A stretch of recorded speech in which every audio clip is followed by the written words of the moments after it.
This was a great start to Volume 49 and ultimately a surprisingly touching chapter, and by the end of it, I was just cheering, going, "Straw Hats! Straw Hats!" This is the One Piece, chapter 471, simply titled, My Friend. And he did it again, I tell ya.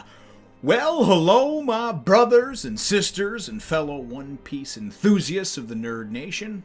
I, as always, am Jim, and I'm here to bring you another review on the awesome and action-packed, sometimes somber and disheartening, and other times uplifting and wondrous tale that is One Piece. Now, our last chapter, of course, ended off Volume 48, and we're starting here with the first chapter into Volume 49. Right off the bat, the cover looks cool. We've got Gecko Mori in the background over here, and a number of different characters, including Nami, looking very nice in her wedding dress, kind of up here and in the foreground. Not really sure who this big, kind of hulked-up, zombie-looking beast is here, but very, very cool stuff nonetheless. Anyway, following the events of last chapter, honestly, if I was reading this week to week, boy, I tell you, it would have put me in a negative frame of mind. Because at the end of that chapter, and ultimately at the end of that volume, or even if I was just a younger kid here in the States getting these volumes when they come out at, you know, the bookstore or whatever, and I had to wait for that next volume to come out, I would have been very disheartened because the events of last chapter were Oris had pretty much wiped out everybody. Nami had been taken by Absalom again, and the only one still standing that we saw, of course, was Luffy, who was, you know, on the hunt for Gecko Moria.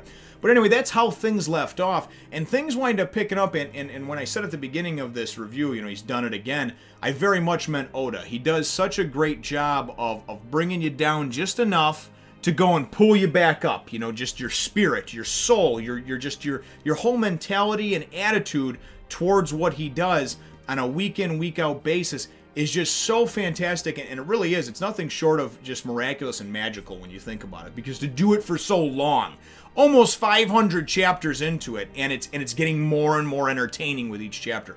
So anyway, all that stuff aside, though, this chapter for the first, I don't know, 8 or 10 pages focuses almost primarily on Nami, who had been grabbed by Absalom. Now, Absalom goes and he's got her off somewhere else in this secret chamber or whatever, and he's going to try to give her a smooch so they can finish their pact of, you know, husband and wife. And she comes to and she's like, whoa, whoa, whoa, the fuck, what are you doing, man? Get your face up out of my face, Absalom. I ain't kissing no goddamn perverted pussycat, or whatever the hell he's supposed to be. Looks like fucking Chester Cheeto with a turban on his head. But anyway, that's besides the point. So she ducks and dodges and shucks and jives and whatnot to get out of the way, and ultimately is able to kind of push and break free a little bit. And then all of a sudden, who pops in but Lola, the big pig bitch, right? From, I don't know, 15 chapters ago now. And now, if you remember, Nami told her that her name is actually Namizo, and that she is a man, and they gave her all these different tips on how she could get together with Absalom, how she could basically, you know, get him to love her no matter what, or at least, you know, or at least join in holy matrimony. You know, get him when he's sleeping, get his fingerprint and a signature on this when he's not awake, knock him out yourself, whatever. Anyway, Lola comes in and is immediately pissed off and is like, Namizo, what are you doing? I thought you were my friend, you know? And immediately there's that feeling of betrayal, because Nami, she thinks, is, you know, sitting there about to hook up with Absalom. She's looking all good in her wedding dress and everything else. And Nami's like, just woke up. Like, what the fuck, right? I got this wedding dress. It's beautiful, but what the hell, right? And she's all freaking out, but she's trying to explain herself to Lola. No, I wouldn't do that, and blah, blah, and this and that. You don't understand. He kidnapped me, he grabbed me, whatever. So anyway, Lola goes and just winds up coming at Absalom, you know, to try to give him kisses and everything like that, so Nami can certainly get away or whatever. And Absalom is just fucking tired of Lola, right? Absalom's absolutely tired of it. And to tell you the truth, although it is a little bit of a funny plot device, or at least it was at first, it's now wearing a little bit thin. It's like, you know what? I thought Absalom was knocked the fuck out after Sanji took care of him. Clearly that's not the case, but then I find out a few pages later why. Oda was going and empowering and giving Nami something important to do as well.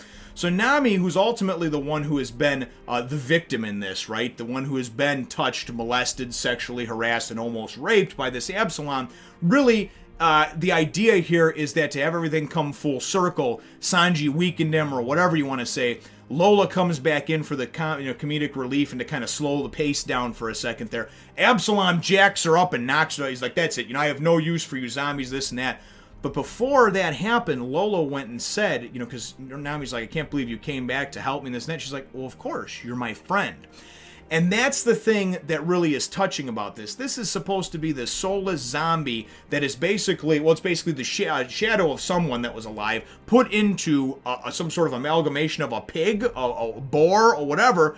And this thing has enough feelings and is described in such a perfect way that not only was it funny several chapters ago, but now it's actually touching. It actually looked at Nami as like a friend for Nami sitting down and giving her advice and talking to her, even though half the stuff was just smoke. She was blowing up her ass.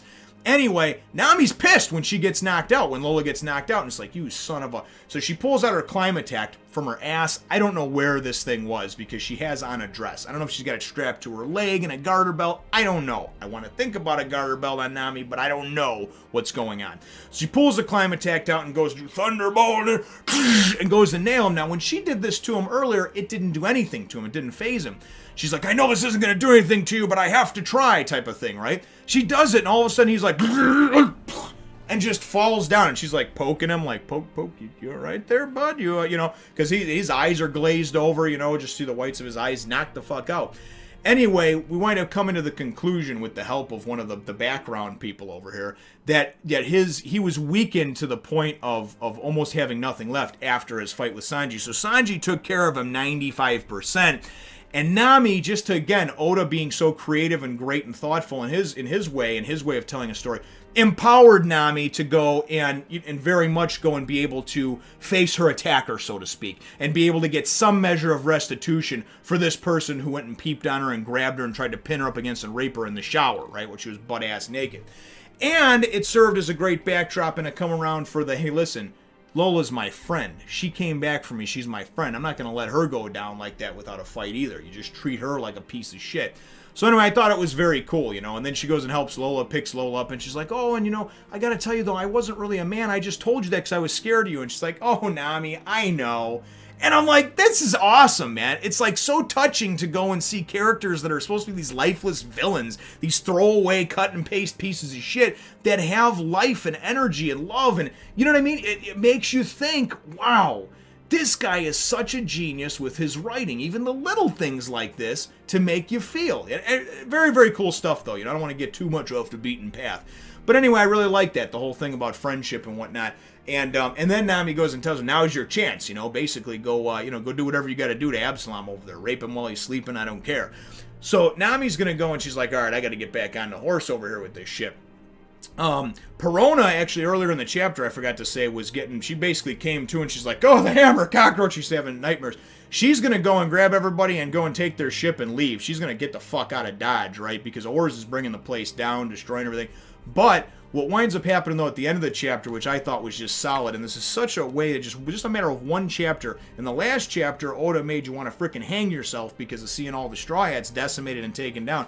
By the end of this chapter, you've not only gotten a great chapter about just friends and comrades and having Nami's whole story come full circle with the pervert, but then you go and you get everybody just standing 6 or 7 wide over here, man, and just such an awesome, awesome thing. Just to have them stand here, I love this. He's just like, you know what? And I love, and this is what they wind up saying leading up to it, right? Here we go. Yeah, you can't help it. Can you move a bit? Stand on. Hey, Oars, if it's true that Luffy's shadow is inside you, then you better not underestimate the true power of your own crew. And like I said, you got all the guys here, man. You got Sanji, Robin, Zoro's putting on the frickin' do-rag. You got Sniper King in the background there that's putting on the mask, or maybe it's still... Is that still... Yeah, it's still Usopp. He hasn't put on the mask again yet. You got Frankie, and then you got Chopper, and of course Nami eventually about to probably join the fray. So, very, very cool stuff, man. Absolutely wonderful. I don't see Brook in there, but hopefully he's somewhere around. Anyway, what a great way of being able to just knock you down and build you right back up. Chapter question, though, because that's where the chapter ends off, brothers and sisters, is what were your thoughts on the Nami and Absalom, although short-lived, the fight between them? Do you feel that it was hokey and overdone, or do you feel that it was the perfect closure to really Nami kind of being physically assaulted over the last several chapters and now being able to get some measure of retribution back? Let me know what your answer is to that question in the comments down below. Feel free to hit the thumbs up, the like button if you think that I deserve it, and subscribe if you haven't done so already. We look forward to catching all of you in the next one, Nation. Thank you for watching, and remember to follow me on my Twitter, my Facebook, and my other channels.